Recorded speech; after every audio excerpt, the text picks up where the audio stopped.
What's going on, everybody? Welcome back to ChudsBbq. My name is Bradley Robinson, and today I'm going to show you how I made these beautiful, smoky, beefy, cheeky beef cheek barbacoa and tacos. Coming up! Barbacoa, the king of taco meats. Traditionally made with sheep or goats, wrapped in banana leaves, cooked in a hole in the ground with some fire. An actual barbecue pit. The combination of fire, smoke, and steam is a great way to get some super tender meat. Nowadays, if you see barbacoa on a menu, it's typically referring to beef barbacoa made from the whole head of the cow. But if you can't find yourself a whole cow head, beef cheeks is another great option. So, that's what we're gonna make today, and it is going to be delicious.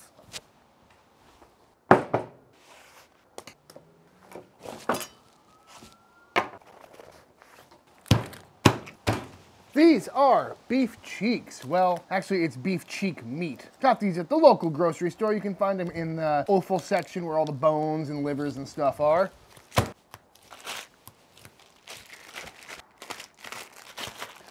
Ooh. This is beef cheek meat. If you've never seen it before, it's pretty gnarly looking. There's all these different scraps and pieces hanging off. There's a whole bunch of fat, a lot of connective tissue in there. If we were doing beef cheeks, you would want to trim these down a lot. There's only one real piece of meat right here. That would be a perfect beef cheek. Everything else, all this other stuff, you'd have to trim away. But we're not making beef cheeks today. We are making barbacoa, which means all of this meat is perfectly usable. That's a good looking beef cheek right there. Don't even need to trim it down.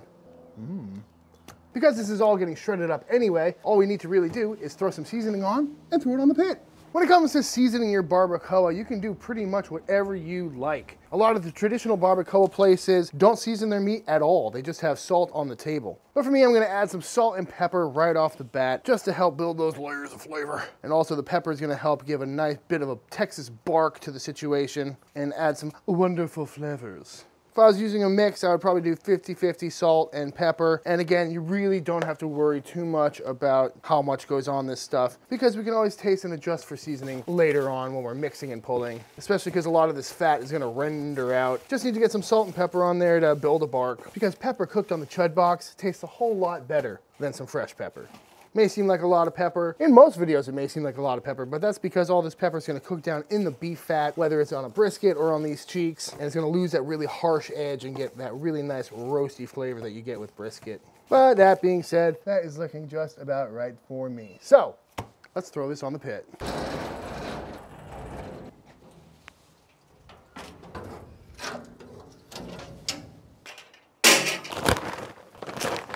Anyone know how to actually open these things?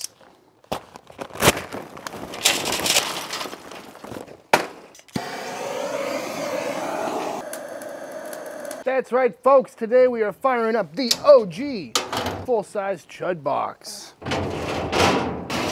Just cooked a pig on this the other day, so it's a little dirty, but nothing cleans grates better than fire.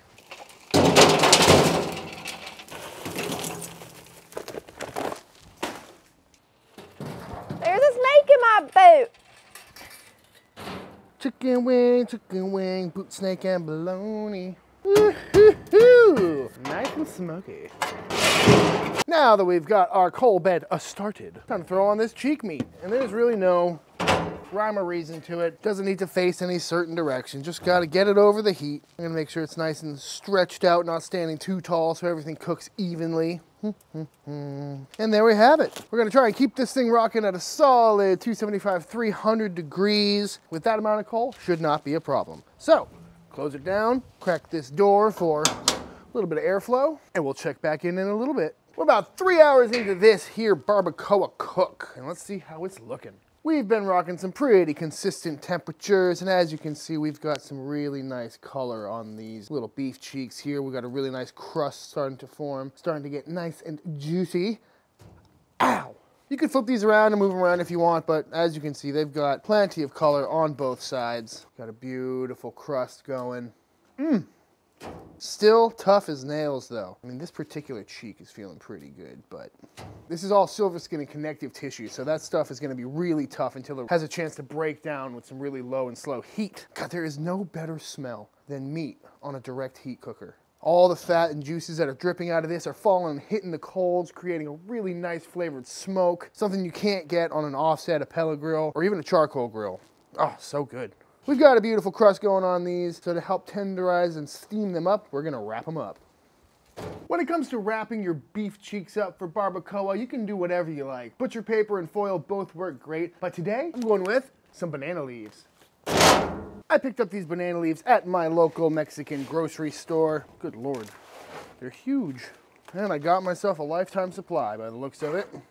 But the beauty of using banana leaves is that it's gonna add a really nice vegetal flavor, as well as providing some moisture, which is gonna help these steam as they slow cook. Look at this green go-go.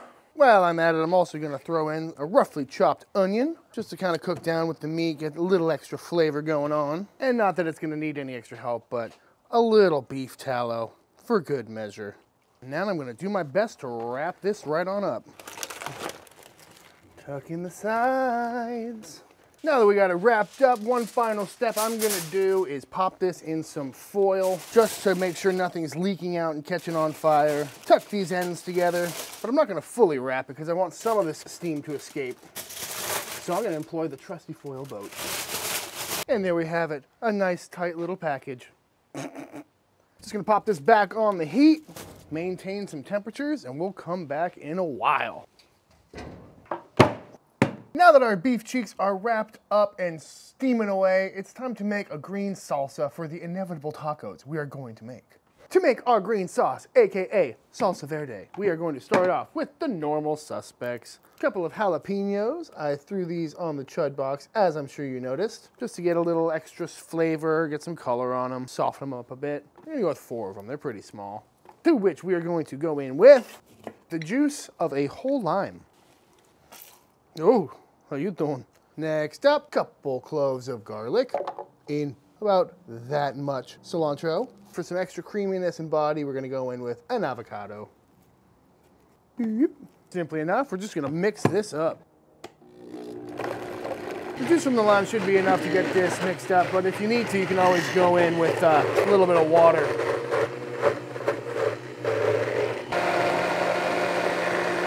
While we're at it, now it's nice and smooth, we'll go in with a little bit of comino, some cumin, some chili powder, and of course, big pinch of salt. And this is one of those recipes that you don't really need exact measurements for. Very simple.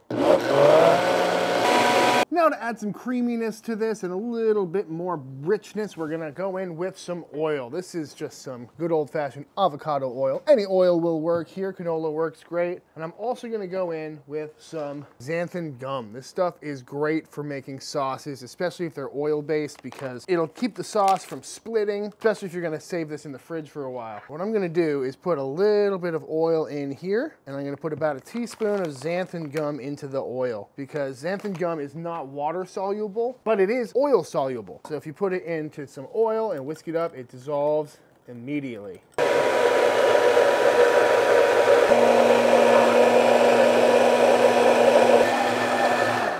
And there we go, some beautiful green sauce. Make sure to give it a taste for seasoning. Ooh, that's good. Could use a little bit more brightness, so I'll probably throw in another lime. And I'll have a basic recipe for this in the description, but again, make it your own. It's all about just tasting it and making it as spicy or as tangy as you like.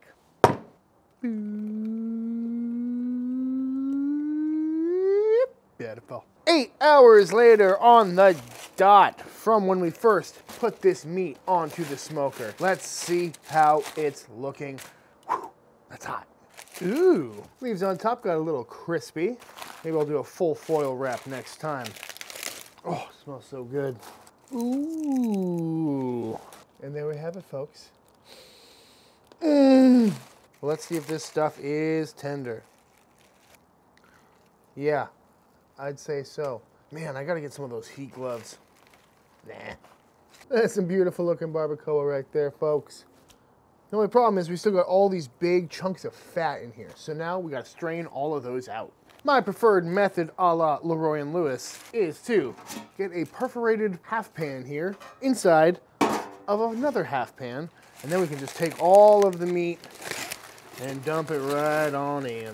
It's basically like a colander, so all extra fat can drain through, and all we're left with is the beautiful meat. Now what we're gonna do is go in with some tongs or some forks or whatever you have, and we're just gonna mix this all up, get it all nice and shredded. I'm gonna start pulling these onions out as I see them, just to make life a little easier. We can add them back to the tacos later on. One trick I'm a big fan of when it comes to barbacoa is weighing it down. This is just another half pan that I'm gonna put on top of this, and then put some weight on top. You can just push on it, or put your 25-pound tortilla press on top, and that's just gonna push all the extra fat out of this meat. It's got plenty of gelatin, collagen, and fat running through the meat already, but there's also those big pockets of fat that when they pop and burst, they're gonna render out and go right through the bottom of this thing, leaving us with some pure, sticky, unctuous, beautiful barbacoa. After letting this press for about 10 minutes, we're gonna pop this off. And what we're left with is some beautiful meat. We've got a whole bunch of extra fat down here that we don't really want in our meat because I don't really want a soupy barbacoa. And worst case scenario, if it's too dry for some reason, which it never is, we can always add the fat back in. It's like what you get at the store. God, it smells so good. I'm just gonna dice these up and put them back into the meat. A little bit of that oniony wonderfulness.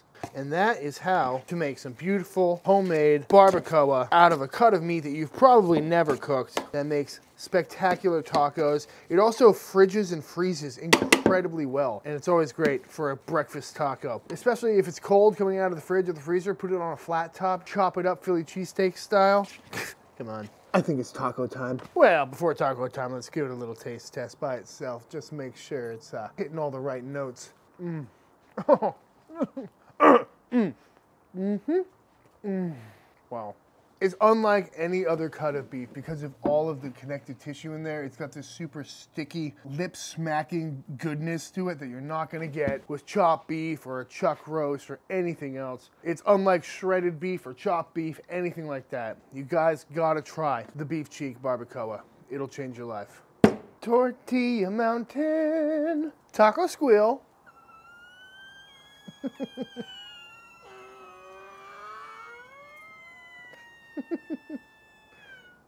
Look at that lovely pillowy tortilla. Whoo, that is hot. Turns out, best temp for the tortilla press, 300 degrees. Beautiful.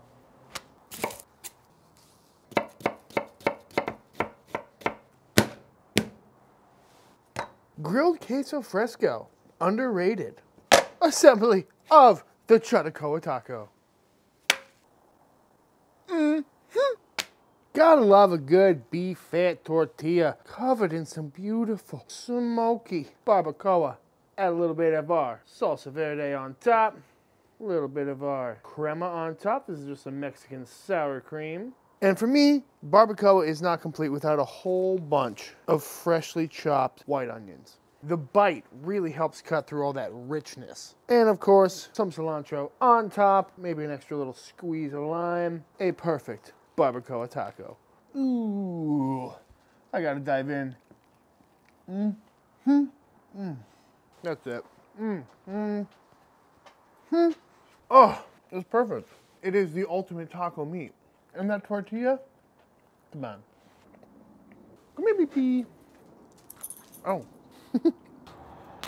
Classic taco style, taqueria style. We're going diced onion, cebolla. We're going a little queso fresco. I'm gonna go these beautiful picked cilantro leaves. A little bit of limon. This salsa is really tasty, I do have to say.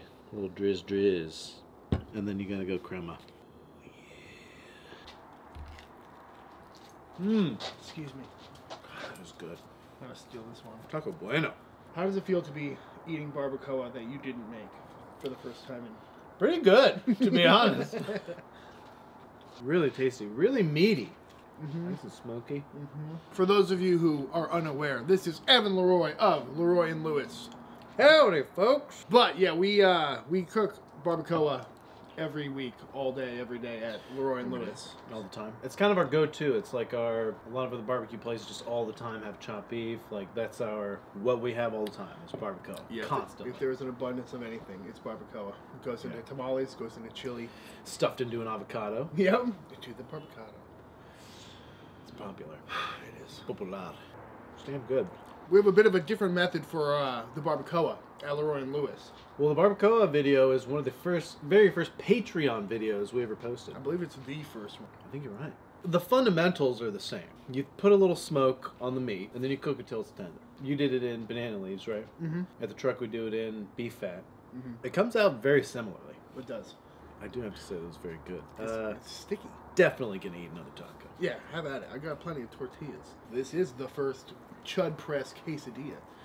Ooh. Is this technically a quesadilla, or is it a crispito like we had at Zavala's recently? Ooh.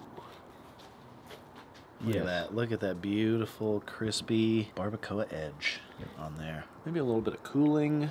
Crema. My God. It's delicious. Fantastic method. Classic method. Dude, the direct heat makes all the difference. Yeah, it does. You have to like Big Red. Nice. Yes. Big Red, Barbacoa, San Antonio. They have a Barbacoa and Big Red Festival. Maybe we should take a couple of these chud presses down there. That's a great idea. Cheers. And it is actually Sunday. Salud. Perfect accompaniment. Alright y'all, and that is it. That is my version of how to make barbacoa at home using beef cheeks. I highly recommend giving this recipe a try, especially if you are new to the barbecue world, because it's a super forgiving cut. Unlike brisket or pork stick or something where you're aiming for a specific texture, the margin of error is super big on beef cheeks, really hard to mess up, and it comes out great, lasts really long in the fridge, and makes so many delicious tacos and sandwiches. But if you enjoyed this video, please hit that subscribe button. If you make this for yourself, be sure to tag me on Instagram at ChudsBbq. Head over to ChudsBbq.com for all pit inquiries and all of that good stuff. And until the next time I see you, please go cook something outside. Peace.